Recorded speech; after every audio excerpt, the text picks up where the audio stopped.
السلام عليكم، مساء الخير. جود ايفنينج. بسم الله.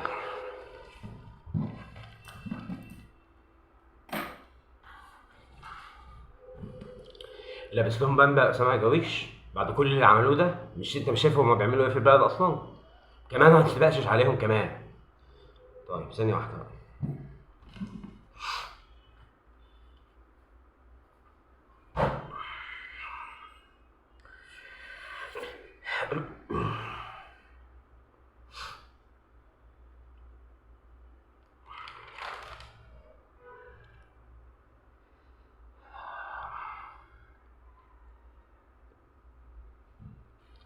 انا يعني همسي على الاخوه نرمين عادل واسامه جويش وريم احمد وعلي حسين مهدي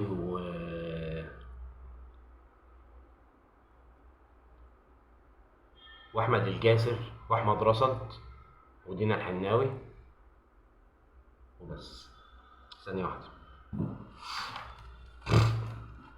يعني حاله النقص اللي احنا فيه يعني في ناس بقى عندها نقص، يعني حاسه ان هي عن الناس ناقصه.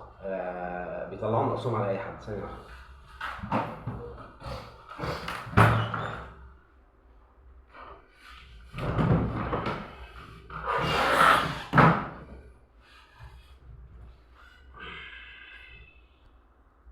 ده لسه شغال ماشي. النقص، اوعى تحس بالنقص. يعني احنا شعب يعني محسودين والله على فكره على اللي احنا فيه ده كله، ومصر محسوده. فان شاء الله خير، ان شاء الله خير، ما تقلقوش. وفي ممكن ننزل وممكن نعمل كل حاجه، يعني ممكن نشيله وممكن نعمل كل حاجه، ممكن كل الخيارات متاحه. بس بقى الخيارات الشمال دي ملناش دعوه بيها، اليمين كتير برضه. ماشي. انا عايز اقول بقى للاخوه، تعليم ايه وخرا ايه؟ هو ده تعليم يا عم؟ يا عم انت هتعرفهم كل حاجه في الدنيا في قبل الكليه عشان يروح يخش الكليه متعقد من حياته؟ ما كل واحد يختار هو عايز يوصل لايه ويدرس اللي هو عايزه، بس يختاره، بس اللي يوصل له الكليه بتاعته بس. يعني يبقى محدد من زمان هو عايز يخش ايه. ده المفروض يعني. كنت هتجوز ايه؟ كنت هكلمكم على، او كنت هكلم شريهان يعني، بس ما تستاهلش الذكر اصلا دلوقتي، ما تستاهلش.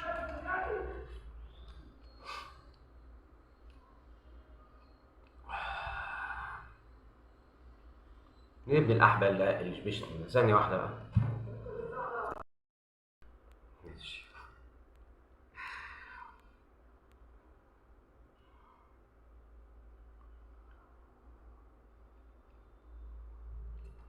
لا عموما يا سيسي، شوف مصلحتك وعالج مشاكلك. يعني انت هتفضل رئيس لمصر، فاتحمل مسؤولياتك واعمل اللي عليك، عشان انا مش فاضي لمصر بصراحه. يعني مش فاضي لمصر. في ناس في حاجات تانية كتير، في بلاد تانية كتير، ومصر الاهم. ماشي يا سيدي، مصر الاهم. انا ما كنتش بعمل فيلم تمثيلي. ما كنتش بعمل فيلم تمثيلي في 2011 يا حبيبي. دي كانت عمليه استخباراتيه مع امريكا. قول امريكا بقى دوله عدوه. امريكا طول عمرها صديقه، بس ما اكتم خالص. حصلت الثوره، وربنا اللي عمل الثوره مش احنا والله. الله سبحانه وتعالى هو اللي عمل الثوره، عشان كان في ظلم وكان في يعني يلا معانا. مش عايزين نفتكر الفتره اللي كان فيها مبارك اصلا اساسا على ابو شكله. لا كان بيكلم الشعب ولا كان بيعمل ايه، متناكه خول. فلاح الظباط ان شاء الله 60 داهيه عملت له جهاز عسكريه يا ولاد المتناكه. يا جيش يا جيش الشيخ احمد الطيب، يا ولاد المتناكه يا حورس. ماشي ماشي. احنا قلنا نسيبه ما نسجنوش، بس مش لدرجه بقى نعمل له يا سيدي. يلا مش مشكله، مش مشكله. مش عايزين نتكلم في حاجات تافهه. عايز اجيب اهم حاجات بس كده عشان تبقوا انتوا معايا يعني. طبعا المفروض العكس يا حبيبي. انت المفروض تضرب مصر والسعوديه يعني نتنياهو وتعمل تحالف مع ايران والعراق ولبنان. عرفت يا حبيبي انك حمار، وهتطلع ميتين امك على الشباب اللي انت فشختهم في الجيش يا كلب. عيال لا عارفه تتجوز ولا عارفه، ولا عارفين يصاحبوا بعض ولا عارفين يتجوزوا بعض. يا ابن المتناكه، ده احنا هنيكه. اما نشوف هتضرب ايران ازاي، نشوف. انت فاكرها وكاله من غير بواب يا ابن الاحبه؟ قدامك مصر والسعوديه اضرب فيهم براحته، وسوريا. العراق بقى ولبنان وايران دي عند امك يا كلب. يا جاسوس يا جاسوس مصر يا خول، يا جاسوس مصر.